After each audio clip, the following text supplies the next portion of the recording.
ഞാൻ പോവില്ല. എന്താ 6 മാസം കഴിഞ്ഞിവിടെ വരാനും ഇവരെന്നെ സമ്മതിക്കില്ല. നീ എന്നെ കൊണ്ടുവന്ന് ദർശനം ചെയ്യിക്കുന്ന ഉറപ്പ് പറഞ്ഞ ഞാൻ പോ. ഇവൻ മാത്രമല്ല, ഇവന്റെ അച്ഛൻ, ഇവന്റെ അമ്മ, ഇവന്റെ അമ്മായച്ഛൻ, അങ്ങനെ ആരൊക്കെ എവിടെ നിന്നൊക്കെ വന്ന് തടയാൻ നോക്കിയാലും അവന്റെയൊക്കെ നെഞ്ച് തകർത്തിട്ടാണെങ്കിലും ജ്യോതി ദർശനം നിന്നെ കൊണ്ട് ഞാൻ ചെയ്യിച്ചിരിക്കും. ഉറപ്പിച്ചോ? വേഗം വെക്കോ.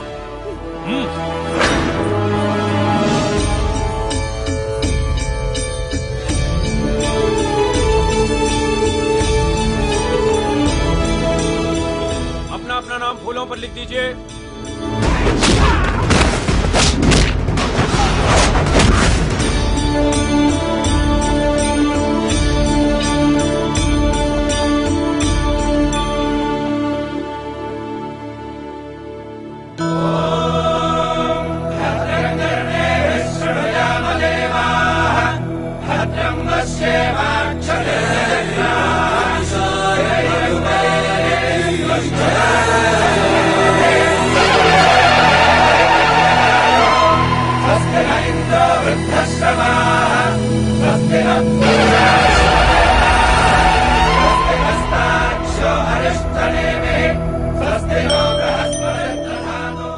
जो ज्योति दर्शन ब्रह्मा कमल के साथ आज हुई है, वो 6 महीने के बाद ज्योति दर्शन करने से अपने अपने मनोकामनाएं पूर्ण सिद्ध होती है।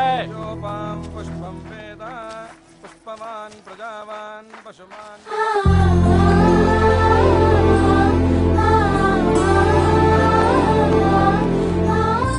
ഇത്രയും നാൾ ഞാൻ ഒരു ദൈവത്തെയും വിശ്വസിച്ചിട്ടില്ല. ഇപ്പൊ പൂർണ്ണ വിശ്വാസത്തോടെ ഞാൻ പ്രാർത്ഥിക്കാണ്. ഭീഷ്മനാരായണ സ്വാമിയിൽ നിന്നും ഭദ്രയെ മോദിപ്പിച്ച് എനിക്ക് ഭർത്താവായി തരൂ ഭഗവാനെ.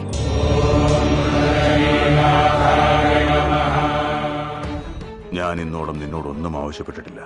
ആദ്യ അപേക്ഷയാണ്. ബദ്രിയെ തക്ഷശിലയുടെ ആചാര്യസ്ഥാനത്തിലെത്തി എന്റെ ആഗ്രഹം പൂർത്തീകരിച്ചു തരണമേ.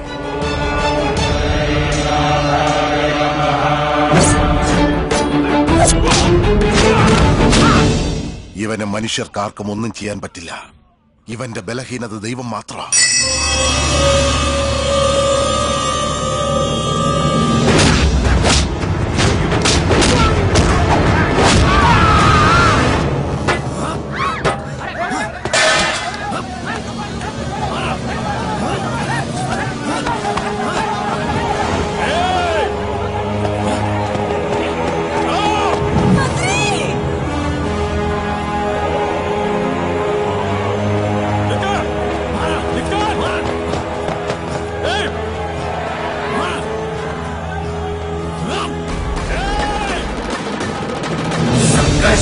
सत्य निर्घोषण वेदवाग्भूषण अद्रिनारायण विश्व परिपोषण विबुध परितोषण चक्रकरभूषण पद्मदललोचन पापनिर्मोचन अद्रिनारायण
നിന്റെ പ്രാർത്ഥന സഫലമാവാൻ വേണ്ടി എന്റെ ജീവൻ പോയാലും സാരമില്ല.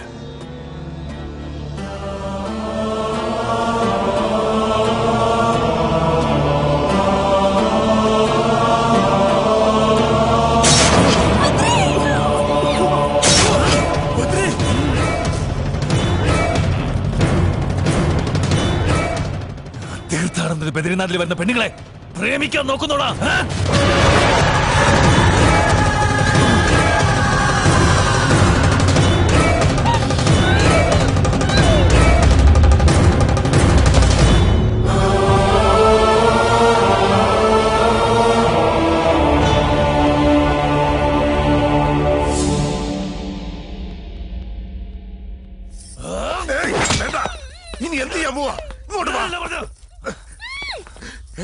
ചത്തു.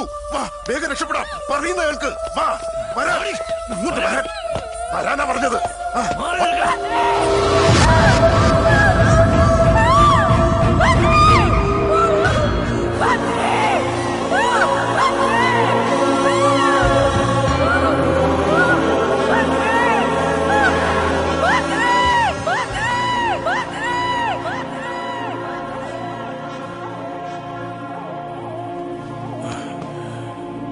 അളകനന്ദ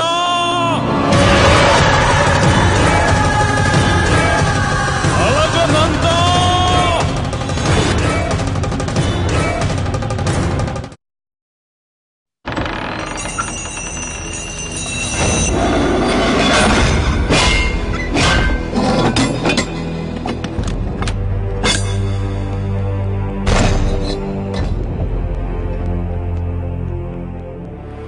सभी बद्रीनाथ के भक्तजनों सावधान से सुनिए। आज से 6 महीने तक पूरा बद्रीनाथ बंद रहेगा। पूरा प्रांत बर्फ से भरा होगा, यहाँ तक कि जान भी जा सकती है। आप सबसे अनुरोध है कि यहाँ से सुरक्षित स्थान को लौट जाइए।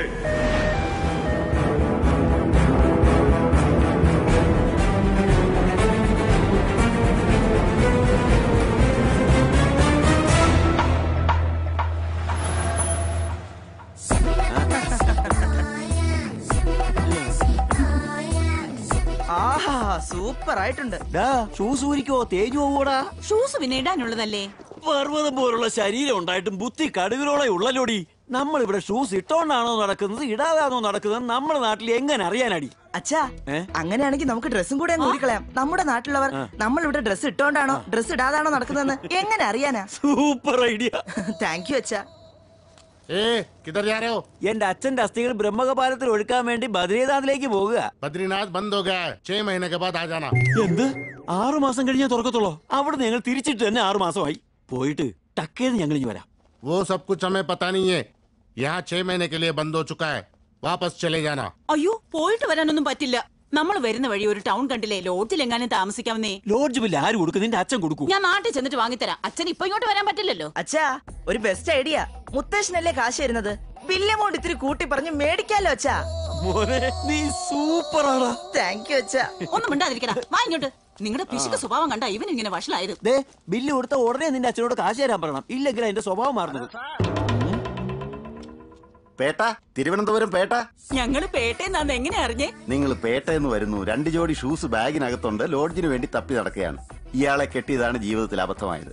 എനിക്ക് എല്ലാം അറിയാം. എടോ താനൊന്ന് ഉപദ്രവിക്കാതെ പോയേ. നിങ്ങളെ ഉപദ്രവിക്കാനല്ല, സഹായിക്കാനാ ഞാൻ വന്നത്. നിങ്ങൾ പേട്ട, ഞാൻ പേട്ട, നമ്മുടെ സ്വന്തം പേട്ട. ശരി എങ്കിലും ഒരു ഹെൽപ്പ് ചെയ്യ്. ഒരു റൂമിന്റെ കാശിന് ഒരു ബെഡ് കൂടി ഫ്രീ കിട്ടുന്ന ഏതെങ്കിലും ലോഡ്ജ് അറേഞ്ച് ചെയ്യും. എന്തൊക്കെയായാലും നീയും പേട്ട ഞങ്ങളും പേട്ടയല്ലേ. എന്തിനാ ലോഡ്ജ്? എന്റെ കൂടെ നിൽക്കാലോ. ഒരു പേട്ടാശ്രമം തന്നെ നമ്മുടെ ആൾക്കാർക്ക് വേണ്ടി ഇവിടെ ഉണ്ട്. എന്റെ ദൈവമേ, എവിടെയാ ആശ്രമം? എന്തിനാടി ആശ്രമം ഭക്തി എന്നൊക്കെ പറഞ്ഞാൽ പൈസ പോകുന്ന കാര്യമാ. നമുക്ക് പോകണ്ട അല്ലടാ. അതേച്ചാ നമുക്ക് ഏതെങ്കിലും ചീപ്പ് ലോഡ്ജ് നോക്കാം. നീ സൂപ്പർ ആടാ പൊന്നെ. വാ. പേട്ടാശ്രമത്തിൽ എല്ലാം ഫ്രീയാ. കേട്ടോ, എല്ലാം ഫ്രീ ആണെന്ന് വെച്ചാ. നോക്ക് 6 മാസം കഴിഞ്ഞ് ഞങ്ങളുടെ പിരിവും സംഭാവന ചോദിച്ചേക്കരുത്. പേട്ടാശ്രമത്തിൽ അങ്ങനെ പിരിവൊന്നുമില്ല. ചോദിച്ചാ തന്നെ കൊടുക്കായിരുന്നാ പോരെ. കറക്റ്റാ പറഞ്ഞത് നിങ്ങളുടെ പേട്ട. എന്നാ പോകാം. അങ്ങോട്ടാ പോകേണ്ടത്. എന്നാ വാ. ये लोग हो गए।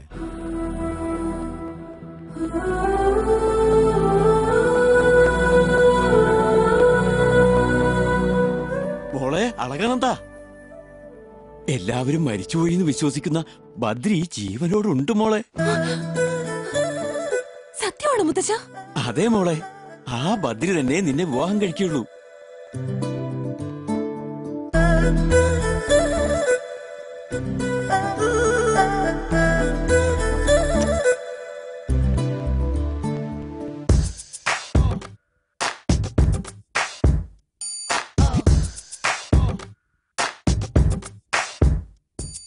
ചിരഞ്ജീവ ചിരഞ്ജീവ ചിരഞ്ജീവ സുഖി ഭവ സുഖി ഭവ സുഖി ഭവ ചിരഞ്ജീവ ചിരഞ്ജീവ ചിരഞ്ജീവ സുഖി ഭവ സുഖി ഭവ സുഖി ഭവ ജന്മങ്ങൾ ജീവിക്കും ഞാൻ, അന്നും നിന്നെ സ്നേഹിക്കും ഞാൻ, കാണാദൂരെ കാത്തിരിക്കും സഖിയേ. ശൃംഗാരച്ചിരി കാട്ടി നീ നെഞ്ചോരം ചിറകാട്ടി നീ തങ്ക തങ്കക്കൊലുസായി ഇളകി വരുന്നൻ സഖിയേ അന്നെന്നും കൂടിയിരിക്കാൻ നിന്നിഴലായി കൂടെ നടക്കാൻ ഞാൻ അറിയാതെ മോഹിച്ചതറിയുന്നു നീ ചിരഞ്ജീവ ചിരഞ്ജീവ ചിരഞ്ജീവ സുഖി ഭവ സുഖി ഭവ സുഖി ഭവ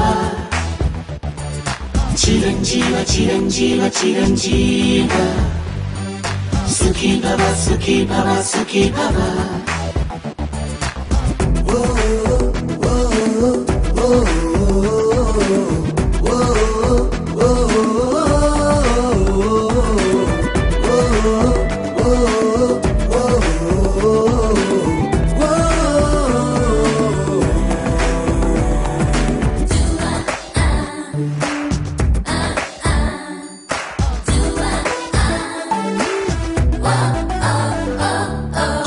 മണി മൊഞ്ചുള്ളൊരു പുഞ്ചിരിയാൽ നീ എന്നെ മയക്കി തീരാമണി മഞ്ഞിൻ തേൻ തുള്ളികളായി നെഞ്ചിലൊളി തഞ്ചെന്നൊരു ചന്ദ്രനായി നീ എന്നെ ഉണർത്തി സുഖമുള്ളൊരു വിരഹത്തിൻ പകലുകളായി മനസ്സിലെ മണിമാനം തെളിഞ്ഞാൽ നിന്നെ കൊണ്ടുപോകും ഞാൻ അന്നെല്ലാം ചോദിക്കും ഞാൻ തന്നില്ലെങ്കിൽ കവരും ഞാൻ പുഴയായി നിന്റെ വഴി നീളെ ഒഴുകിടും ഞാൻ ചിരഞ്ജീവ ചിരഞ്ജീവ ചിരഞ്ജീവ സുഖി ഭവ സുഖി ഭവ സുഖി ഭവ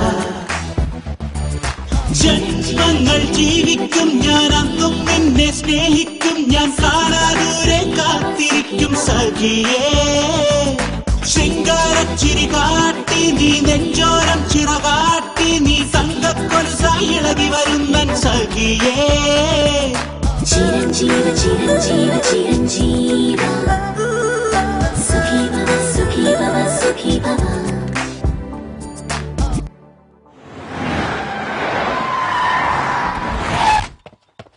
വരണ്ട സാർ.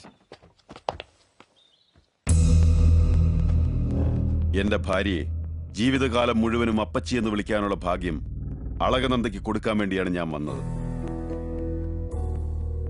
ജോത്സ്യരെ, ഞങ്ങൾക്ക് വേറെ ധാരാളം ജ്യോത്സ്യന്മാരുണ്ട്. എന്നിട്ട് ഞാൻ നിങ്ങളെ തന്നെ വിളിക്കാൻ കാരണമെന്താണെന്ന് മനസ്സിലായോ? നിങ്ങൾ മുഹൂർത്തം കുറിച്ചാൽ എന്റെ അമ്മായിപ്പനത് കൂടുതൽ ഇഷ്ടമാകും. അത്രയ്ക്ക് നല്ലൊരു മുഹൂർത്തം തന്നെ കുറിച്ചോളൂ. പെൺകുട്ടിയുടെ ജാതക പ്രകാരം ബദ്രി ക്ഷേത്രം പുനഃപ്രാരംഭോത്സവ നാൾ വൈശാഖ ശുദ്ധ ഷഷ്ടി ദിവസം മംഗളമായ മുഹൂർത്തമുണ്ട്. എന്നാൽ ആ മുഹൂർത്തം നിങ്ങളുടെ അമ്മായി അച്ഛന് ഇഷ്ടാവൂല. അതെന്താ? ആ മുഹൂർത്തത്തിന് തന്നെയായിരുന്നു അദ്ദേഹത്തിന്റെ മകളുടെ കല്യാണം നടന്നത്. അതൊന്നും സാരമില്ല. എന്റെ കല്യാണം നടന്ന മുഹൂർത്തത്തിൽ തന്നെ അളകനന്ദയുടെ കല്യാണവും നടക്കുന്നതിൽ എന്റെ അച്ഛൻ ശരിക്കും സന്തോഷിക്കുകയുള്ളൂ. അതേ മുഹൂർത്തം ഫൈനൽ ചെയ്തോളൂ. എന്റെ മകൻ എത്ര മിടുക്കനാണെന്ന് അറിയോ അച്ഛാ?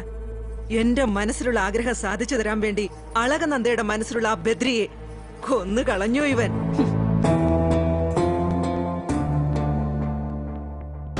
ബനാറസിൽ പോയി സ്വർണ്ണ നൂലുകൾ കൊണ്ട് ഓരോ ഡിസൈൻസും ചെയ്യിച്ച് 1 കോടി രൂപ കൊടുത്ത് വാങ്ങിയ സാരിയാണച്ചാ.